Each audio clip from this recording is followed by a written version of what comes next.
Saya rindu setiap saudara bisa mengalami Tuhan. Saya rindu untuk saudara bisa mengajarkan anak-anak saudara untuk mengalami Tuhan. Sehingga ketika datang goncangan, ketika datang penganiayaan, mereka tidak akan pernah meninggalkan Tuhan. Karena mereka mengenal Tuhan yang mereka cintai.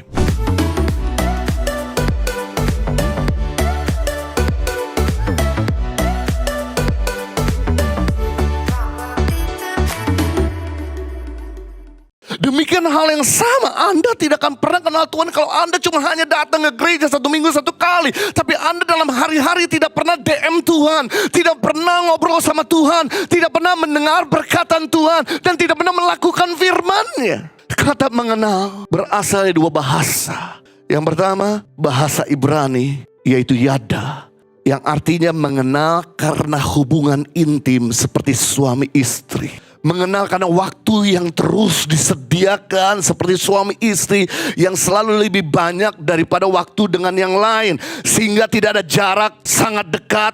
Mengenal karena hubungan intim tidak ada lagi yang ditutupi, tidak ada yang disembunyikan. Kalau Anda mengenal Tuhan, kalau Anda sayang sama Tuhan, amat sukar bagi Tuhan untuk menjaga rahasianya kepadamu. Dia akan segera menyingkapkan, dia segera memberitahu kalau ada sesuatu di depan saudara.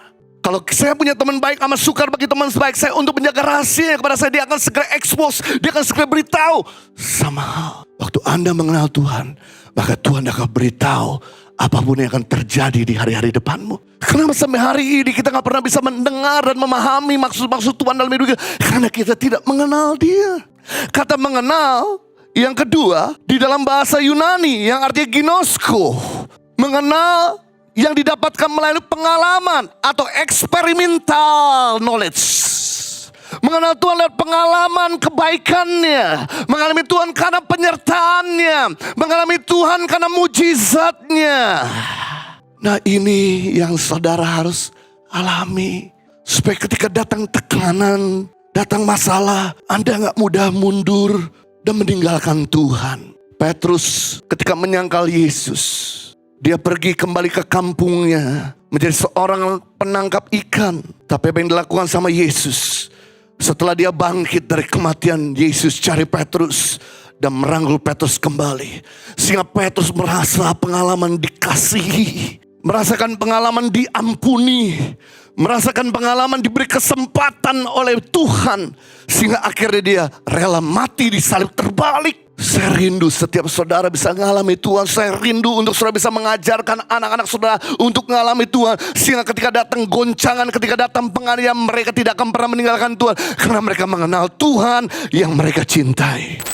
Impact Community Indonesia mengadakan 4 kali ibadah onsite setiap hari Minggu. Pukul 9 waktu Indonesia Barat, pukul 11 waktu Indonesia Barat, pukul 13 waktu Indonesia Barat, dan pukul 15 waktu Indonesia Barat. Di MOI, Mall of Indonesia Kelapa Gading lantai P3. Ibadah pertama hingga ibadah ketiga disertai ibadah anak dan ibadah remaja. Pastikan kehadiran Anda.